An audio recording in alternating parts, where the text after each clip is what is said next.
Jadi pendapat saya, kalau sayembara seperti itu sebaiknya jangan dilakukan karena akan memancing masyarakat, apalagi dalam kondisi ekonomi yang sulit ya, dikasih misalnya 10 juta, 5 juta. Saya menyampaikan terima kasih ya pada semua pihak yang memberikan otokritik terhadap sayembara tangkap begal, tangkap maling, tangkap copet, tangkap jambret, tangkap rampok yang mengkhawatirkan satu, main hakim sendiri. Harusnya dia bikin sayembara. Akang ya punten, karena Jawa Barat ini emang sudah termasuk termiskin. Bismillahirrahmanirrahim. Assalamualaikum warahmatullahi ta'ala wabarakatuh. Sampurasun. Allahumma salli wa sallim ala nabiyyina Muhammadin wa ala alihi wa sahbihi ajma'in, amma ba'du. Rabbi srahli sadri wa yassirli amri wahlul uqdatam min lisani yafqahu qawli. Baraya, bagaimana kabarnya? Semoga Baraya selalu dalam keadaan sehat walafiat, diberikan rizki yang melimpah dimanapun kita berada. Semoga selalu dalam lindungannya Allah subhanahu wa ta'ala. Amin amin ya Allah ya rabbal alamin. Bapak Yusril Ihza Mahendra, tidak ada hujan, tidak ada angin, tiba-tiba menyenggol Kang Deddy Mulyadi dengan mengeluarkan statement sebagai berikut. Kita simak Baraya, silakan.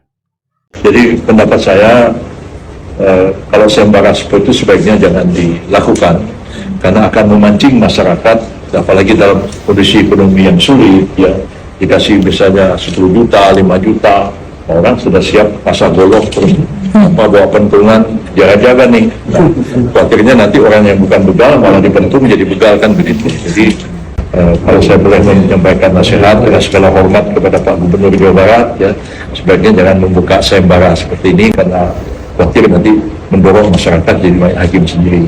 Itulah Baraya pernyataan daripada Bapak Yusril Ihza Mahendra terkait dengan sayembara Kang Deddy Mulyadi. Orang-orang cerdas yang mendukung Kang Deddy Mulyadi tentu paham apa maksud tujuan Kang Deddy Mulyadi membuat sayembara. Di antaranya yaitu justru untuk mencegah main hakim sendiri dan terutama agar supaya tindak kejahatan di Jawa Barat ini berkurang atau kita berharap bisa hilang sama sekali, sehingga warga masyarakat merasakan keamanan dan kenyamanan yang paripurna. Nah, para pendukung Kang Deddy Mulyadi yang cerdas-cerdas tahu ya kenapa Kang Deddy Mulyadi mengeluarkan sayembara ini. Dan bagi orang-orang yang tidak paham, alias kalau tidak paham apa Baraya kira-kira?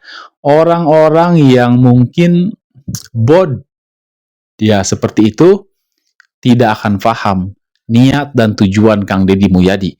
Jika kita ingin paham, maka kita wajib menyimak pernyataan Kang Deddy Mulyadi terkait dengan masalah beg yang disampaikan oleh Bapak Yusril Ihza Mahendra. Kita simak sama-sama. Silakan. Assalamualaikum, sampurasun, wilujeng enjing, wargi Jabar, dan seluruh warganet dimanapun berada. Semoga sudah mulai nyaman dari teror begal. Saya menyampaikan terima kasih ya pada semua pihak yang memberikan otokritik terhadap sayembara tangkap begal, tangkap maling, tangkap copet, tangkap jambret, tangkap rampok yang mengkhawatirkan satu, main hakim sendiri, dua, lahirlah drama begal, pura-pura jadi begal padahal untuk mendapatkan sayembara. Saya juga terima kasih buat Pak Menko Hukum dan HAM Profesor Yusril, kebanggaan saya. Saya sampaikan beberapa hal yang harus menjadi dasar alasan argumentatif dari sayembara ini. Yang pertama, bahwa sayembara ini justru untuk mencegah terjadinya upaya main hakim sendiri atau main hakim rame-rame yang berujung pada kematian. Karena selama ini ketika maling tertangkap cenderung dihakimi bahkan sampai meninggal. Saya banyak menangani masalah ini dan bisa dilihat dari tayangan media sosial yang saya miliki. Dari mulai meninggal karena nyuri motor, nyuri ayam, nyuri domba, sampai nyuri labu, kan? Korbannya jadi dua. Korbannya adalah malingnya dan yang menganiaya sampai meninggalnya, karena dua-duanya harus menghadapi hukuman. Kalau malingnya meninggal, ya dia menghadapi hukuman nanti di alam akhir. Dengan adanya sayembara ini, maka ketika ditangkap maling, begal, dan sejenisnya, orang cenderung tidak akan menghabisi sampai meninggal, karena dia merasa akan mendapat imbalan atau hadiah dari apa yang dia lakukan, sehingga barang yang hilangnya bisa terganti dengan nominal yang saya umumkan, sehingga main hakim sendiri sampai meninggal tidak akan terjadi. Ini justru untuk mencegah. Yang kedua, bahwa nanti ada yang pura-pura berdrama jadi begal untuk dapatkan uang. Ya tidak mungkin, karena uang diberikan setelah pelaku pembegalan yang ditangkap atau pelaku maling yang ditangkap itu memang betul maling dan nanti menjadi tersangka dan ditahan. Mana mau ada orang pura-pura ingin ditahan untuk dapatin imbalan, harus menghadapi pengadilan. Menurut saya ini tidak mungkin. Yang ketiga, ada yang ngomong lagi, selesaikan aja pengangguran. Ya betul, kita juga setiap hari berusaha menyelesaikan pengangguran, membangun investasi. Tapi ingat, pencurian, kejahatan, maling, dan sejenisnya itu tidak melulu karena menganggur. Satu, ada faktor yang disebut dengan tradisi lingkungan, yaitu kebiasaan yang turun-temurun pada sebuah lingkungan. Sehingga kita tahu, di Indonesia ini ada satu kampung atau satu desa yang itu menjadi sarangnya garong. Banyak garong lahir dari situ. Sarangnya bajing loncat, sarangnya copet, bahkan sampai ada pelatihannya. Sarangnya maling motor, sarangnya begal, dan ini semua terorganisir. Jadi tidak melulu hanya persoalan pengangguran. Yang berikutnya juga ada pelaku kejahatan ini tidak semuanya orang Jawa Barat. Banyak yang bukan warga Jawa Barat, maling di sini, begal di sini, garong di sini. Tidak melulu problem Jawa Barat. Yang ketiga, maling ini juga ada yang sifatnya penyakit. Saya ini banyak nanganin yang begini-begini. Jadi kalau nggak maling, kepalanya pusing. Saya banyak nanganin dan ngobatin orang seperti ini. Untuk itu, mari kita bersama-sama bangun psikologi yang kuat. Kita lawan berbagai kasus kejahatan di Jawa Barat, kita lawan begal, jangan pernah ada takut. Pertama, dari sisi material, taktis seluruh aparat sudah siaga, patroli terus berlanjut. Yang kedua, dari sisi psikologi harus ada rasa berani, tidak membuat rasa takut. Jangan begal yang menjadi berkuasa dan kemudian membuat rasa takut pikiran kita. Justru kita harus membuat begal takut sama kita. Terima kasih ya, salam untuk semuanya. Terus berikan kritik untuk kebaikan masyarakat Jawa Barat, dan kami menerimanya dengan sepenuh hati. Dan tidak hanya Bapak Yusril yang mengomentari pernyataan Kang Deddy Mulyadi terkait dengan masalah sayembara. Seperti biasa, kerocok-kerocok yang sering nyinyir terhadap Kang Deddy Mulyadi pun tidak ketinggalan. Mereka ikut angkat suara terkait dengan masalah begal.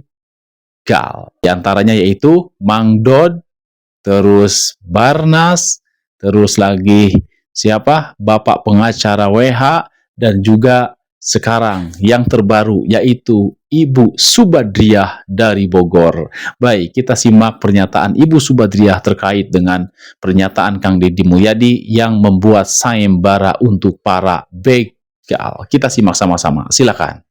Pemimpin nu adil mah lain kitu Kang, jeung bijaksana. Eta kan meureun anu malingna atau nu ngarampogna tanya dasarna naon kan gitu. Tuh kudu ditanya ge pasti ngatosna.